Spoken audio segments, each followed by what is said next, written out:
Ya, malam ini kita seperti biasa untuk live sampai pukul 10. Kalau besok saya absen dulu karena besok saya akan ke Gontor Putri ya untuk mengajar. Dan sementara saat ini domisili saya masih di Mojokerto. Jadi ya saya pulang pergi Mojokerto ke Gontor Putri Mantingan itu kurang lebih 6 jam. 6 jam ya. Untuk infonya anak maunya di Qatar. Saya tahu, saya paham. Psikologi fresh graduate itu saya paham ya. Saya dulu juga saya nggak pengen ke Mesir, saya dulu pernah ikut ke Madinah ya, saya sudah pernah ikut ujian ke Madinah. Kemudian Allah belum memberikan takdir ke sana, tapi alhamdulillah saya keterima di Mesir, dan ternyata Mesir itu pusat ilmu, pusat peradaban. Ke Qatar pun ketemu dosen Mesir, ke Madinah pun ketemu dosen Mesir, apalagi Al Azhar. Coba nanti Bunda, barangkali putranya bisa nanti saya kasih nomor kontak saya, nanti putranya menghubungi saya ya.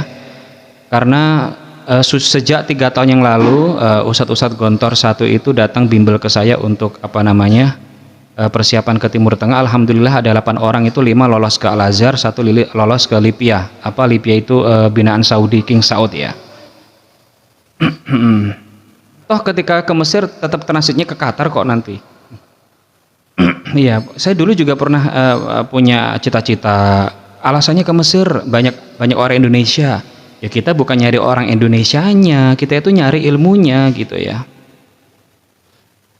Dan saya dulu di Mesir alhamdulillah selama 5 tahun ya di Fakultas Bahasa Arab, fakultas yang paling susah, dan alhamdulillah saya bisa menyelesaikannya dengan bekal manjad wajadah. Ya pokoknya Mesir berkah ya, karena Mesir itu kan dalam Al-Quran ada, dalam nas Al-Quran ada, dalam hadis juga ada. Jadi ya paling mudah ke Mesir saja, karena di Mesir itu pusatnya ilmu, pusatnya ulama, dan banyak peradaban Islam ya, peninggalan makam-makam ulama besar itu ada di sana. Maka kalau saya rekomendasikan, saya paham psikologi alumni itu pengen beda, tapi ya harus inilah. Kalau ada yang mudah kenapa susah? Kalau ada yang mudah berkualitas kenapa nyari yang susah gitu? Kalau nanti mau S2 ke Qatar nggak apa-apa, S2 ke Sorbonne nggak apa-apa, S2 ke Inggris nggak apa-apa ya. Tapi selama mumpung kalau ada kesempatan keluar saja ya, karena ijazah Gontor itu bisa digunakan kemana saja ya. Kalau di Mesir itu kenapa sih enak? Karena ya sudah yang penting itu kan kuliah itu harus realistis ya. Kalau kita kuliah ke luar negeri itu harus realistis. Itu universitasnya diakui apa enggak sama pemerintah Indonesia. Artinya nanti sejarah ijazahnya kan ada penyetaraan ya. Jangan jangan asal milih universitas luar negeri tapi ternyata perguruan tingginya belum terakreditasi atau belum diakui. Memang berbeda ketika kita menjadi fresh graduate ya. Kalau jadi fresh graduate itu bawaannya itu tinggi-tinggi banget ya. Tapi kadang kita nggak fokus, kita pengen gengsinya aja, tapi kita nggak tahu sebenarnya kemampuan kita itu bagaimana, atau kecenderungan kita tuh di mana gitu. Ya gantungkan cita-cita setinggi langit, tapi jangan lupa harus punya prinsip khairunas anfa'hum linnas, bahwasanya sebaik-baiknya manusia adalah yang bermanfaat bagi sesamanya. Al Azhar ya, karena Gontor mendapatkan beasiswa 80 dari Grand Sheikh. Atau nanti juga ada yang beasiswa mandiri. Maksudnya beasiswa mandiri itu berangkatnya bayar sendiri, tapi nanti di sana tetap beasiswa. Itu kalau di Al Azhar ya. Kalau di Madinah itu juga diarahin ya, di Madinah ya. Kemudian di Maroko atau di Tunis atau di Libya atau di Syria ya. Dan yang paling mudah adalah ke Mesir ya. Ke Mesir itu yang paling mudah. Kalau biasanya sekarang yang rame itu adalah ke Turki ya.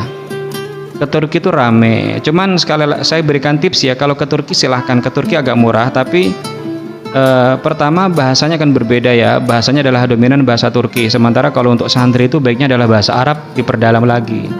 Yang kedua adalah universitasnya itu diakui apa enggak sama Indonesia. Kalau tidak diakui nanti persamaannya agak susah ya.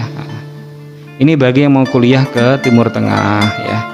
Ke Turki khususnya ya, karena kan promo ke Turki ini agak banyak beberapa tahun ini ya. Ya karena alhamdulillah Setiap tahun mulai tahun 2020 kemarin ustadz-ustadz pengabdian Gontor 1 datang ke rumah saya untuk diberikan bimbingan ya. Alhamdulillah mereka bisa ke sana. Ada yang ke Saudi juga, alhamdulillah. Ke Saudi, di King Saud juga ada. Ya alhamdulillah lah bisa jadi perantara ya, walaupun saya sendiri juga pengen ke sana sebenarnya itu. Pengen ke sana lagi, moga-moga nanti bisa diberikan kesempatan ya untuk bisa bisa menikmati udara 4 musim ya. Ustaz ada info Oxford, waduh. Kalau Oxford itu S2 saja Bunda ya. Kalau ke Oxford itu S2 saja, S1 jangan. Nah, kalau S2 itu bisa ke sana. Dan lebih tidak terlalu lama ya. Saya dulu juga gitu jadi santri itu. Saya pengen yang agak aneh lah, ke Oxford lah, ke Cambridge lah. Karena dulu saya kebetulan bagian bahasa, jadi kayaknya saya bisa lah dengan bekal bahasa yang saya pelajari di Gontor. Tapi ya sekali lagi saya sadar bahwa yang paling utama adalah menguatkan ilmu agama. Kemudian saya pilih ke Al-Azhar. Ustadz ada rekomendasi enggak untuk anak yang mau pindah dari Gontor atau gitu? Kelas berapa ya? Kelas berapa Bunda? Kelas berapa dulu ya, nanti kalau sudah jelas akan saya kasih rekomendasi. Saya kasih rekomendasi kelasnya kelas berapa dulu.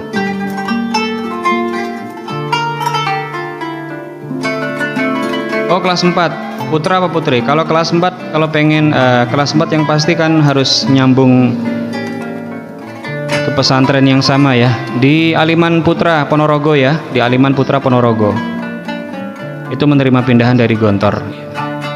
Dan insya Allah kelasnya tetap sama ya. Oh putri sama juga di Aliman Ponorogo ya. Di Aliman Ponorogo itu kalau ke Ponorogo dari arah Madiun ya, dia sebelum terminal kanan jalan, pondoknya besar ya, Aliman Putri itu pondok pesantren alumni Gontor. Insya Allah menerima pindahan dari kelas manapun ya, baik itu kelas 1, kelas 2, kelas 3, kelas 4, dan kelasnya sama ya. Aliman Putri ya Bunda ya, nanti disampaikan kepada yang bertanya. Kalau dikeluarkan apa harus ulang dari awal kalau di SMP? Kalau di SMP memang dari awal, maka harus di pesantren saja Pak ya.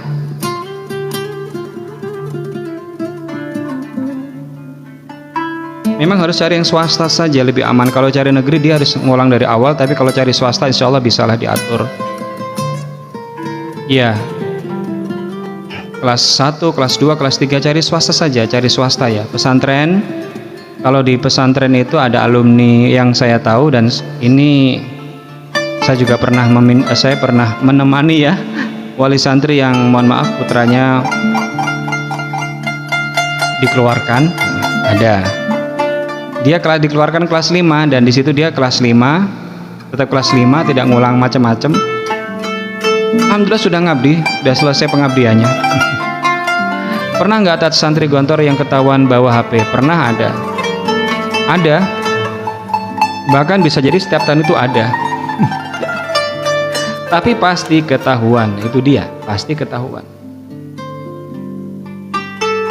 Sehebat apapun seorang santri menyembunyikan HP pasti ketahuan. Ya gitulah ya, karena di pondok itu banyak CCTV ya. CCTV-nya bukan hanya sekedar CCTV dari teknologi, tapi CCTV dari para malaikat. Ketika melihat bahwa ini memberikan banyak mudarat, ya sudah, mudarat ini harus hilang. Karena di pondok itu ibarat pantai yang akan membersihkan kotoran di laut ke pinggir-pinggir gitu. Biasanya dulu kita di pondok seperti itu, disampaikan oleh para ustadz-ustadz kita.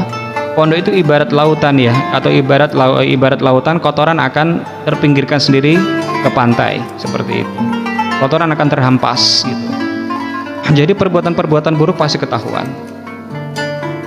Perbuatan-perbuatan yang bisa karena su'ul khuluq itu dia akhlak yang buruk itu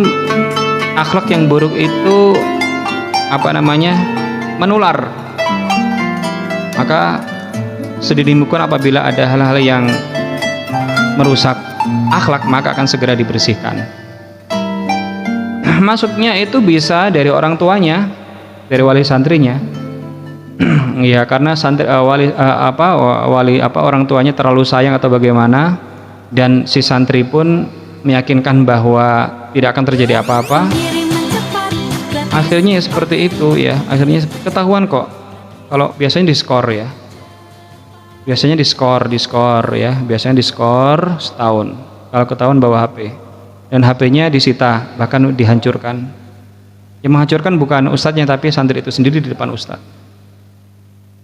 Oke, seperti itu ya. Dia sudah tahu ngapain HP-an di pondok itu. Di pondok bawa HP itu buat apa gitu. Itu dia Pak ya, masuknya itu ada orang tua yang wali santri yang bandel juga ada. Sambil menikmati sisa-sisa energi sebelum kita beristirahat, jangan lupa bagi para wali santri untuk mendoakan putra-putrinya yang saat ini juga sekarang sudah di absen ya. Kalau jam 10 itu sudah absen, habis itu wajib tidur kecuali yang jaga malam ya. Tidurnya di mana? Tidurnya di dalam. Rapi gitu ya. Rapi. Apa sih dalam benak santri ketika tidur? Apakah ingat orang tuanya? Pasti ingat orang tuanya. Pasti ingat orang tuanya, pasti membayangkan wajah ayahnya, wajah bundanya. Ya Allah, kangen. Seperti itu dalam hati kita semuanya pasti akan kangen dengan ayah kita, ayah bunda kita. Tapi Masya Allah ya, generasi corona ini hanya bisa membayangkan wajah, sesekali mungkin melihat ketika berangkat sekolah, membuka lemari itu ada foto ayah bundanya, adiknya ya. Itu menjadi semangat, menjadi penyemangat. Tapi ya kalau kangen ada kesempatan telepon. Kalau ternyata nggak ada kesempatan, cukup dibayangkan saja gitu. Cukup dibayangkan saja, kemudian didoakan dalam sholat 5 waktu. Itu pasti ya, seorang anak di pondok itu pasti mendoakan orang tuanya. Pasti mendoakan orang tuanya. Pasti tidak lalai untuk mendoakan orang tuanya, baik sebelum tidur gitu atau dalam sholat itu pasti mendoakan orang tuanya. Semalas-malasnya berdoa, dia pasti akan mendoakan orang tuanya ya. Karena saat itu dia tidak bersama dengan orang tuanya hanya dalam hatinya saat itu, tapi begitu hidup ya, sehingga orang tuanya itu benar-benar dihargai dan dimuliakan ketika menjadi santri. Gitu. Dan buktinya ketika mau ujian biasanya telepon orang tuanya minta doa. Kalau dulu ketika saya masih sekolah masih belum mondok itu ya minta doa apa enggak ya? Lupa ya. Ya berangkat sekolah pasti salaman, yang penting itu. Tapi ketika mondok itu kayak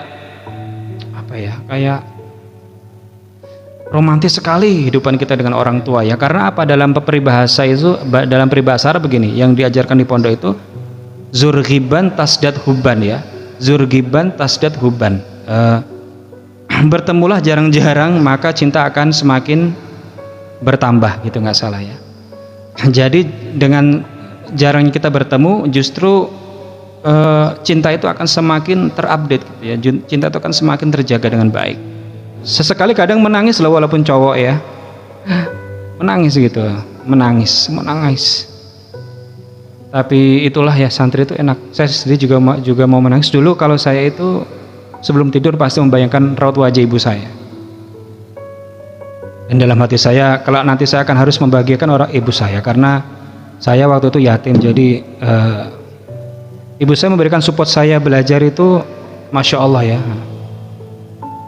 Iya.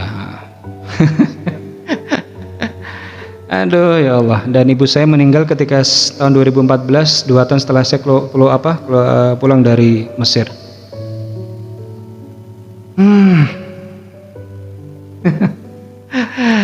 Iya, Kak santri kalau rindu hanya bisa menangis ya, bisa menangis ya. Dan kadang sering lo mimpi bertemu orang tuanya itu, sering bermimpi. Saking rindunya gitu ya. Mimpi bangun-bangun gitu. Ya, seperti orang jatuh cinta ya, melihat piring ada ayahnya, melihat ini ada ayahnya. Melihat orang tua berjalan itu, kok ini kayak ayah saya, seperti itu. Indah sekali pokoknya ya. Oke, apalagi ini lagunya juga mendukung sekali ya Ayah Khalifah ya, ini lagunya mengantarkan kita untuk tidur. Putri biasanya kalau mau tidur ya, begitulah ya. Nah, maka orang tua kalau jangan pernah tidur sebelum putrinya tidur jam 10 ya. Ayah bunda jangan istirahat dulu kecuali putra putrinya sudah tidur. Ya kalau bisa nanti malam juga sebelum subuh 2 rakaat ditutup dengan witir. Yang akan memberikan motivasi dan memberikan sentuhan jiwa bagi putra-putrinya saat ini sedang berjuang ya, berjuang menikmati kehidupan di pondok dengan segala suka dan dukanya, dengan menu yang ala kadarnya, bahkan sering berbagi dengan kawan-kawannya, ya. Berbagi makanan dengan kawan-kawannya juga. Oke, terima kasih ya. Ini sudah jam 22.15 menit dan saya harus undur diri ya. Insya Allah besok kita akan bertemu kembali. Oh, besok saya nggak bisa ya, karena besok saya habis dari perjalanan dari Gontor Putri. Insya Allah nanti malam Jumat insya Allah ya. Malam Jumat nanti kita bertemu lagi untuk berbagi rindu dengan santri. Ya. Berbagi rindu, berbagi bahagiaan, berbagi keluh kesah, berbagi ya semuanya. Moga-moga ya kita semuanya disatukan oleh Allah SWT di surga Firdaus bersama putra-putri tercinta, bersama doa-doa kita, bersama amal soleh kita ya. Oke, terima kasih Ayah Khalifah, Bunda Uma, Bunda Ani, siapa lagi, Bunda Angel Ica, Kak Fendi dan semuanya tadi yang sudah oke, Bunda Umi Zahra ini juga ya. Ada Bunda Umi Zahra, ada siapapun, ada Bunda Medikik sudah penonton setia, terima kasih sudah bergabung ya. Siap Ustadz, semoga selalu dalam lindungan Allah, amin ya rabbal alamin. Besok ya moga-moga bisa saya upload VT-nya ya. Oke, sehat selalu semuanya dan terima kasih, saya pamit undur diri. Selalu dalam lindungan Allah dan selalu dalam hidayah Allah dan menjadi sebab kesalehan bagi yang lain dan juga bagi keluarga kita. Assalamualaikum warahmatullahi wabarakatuh.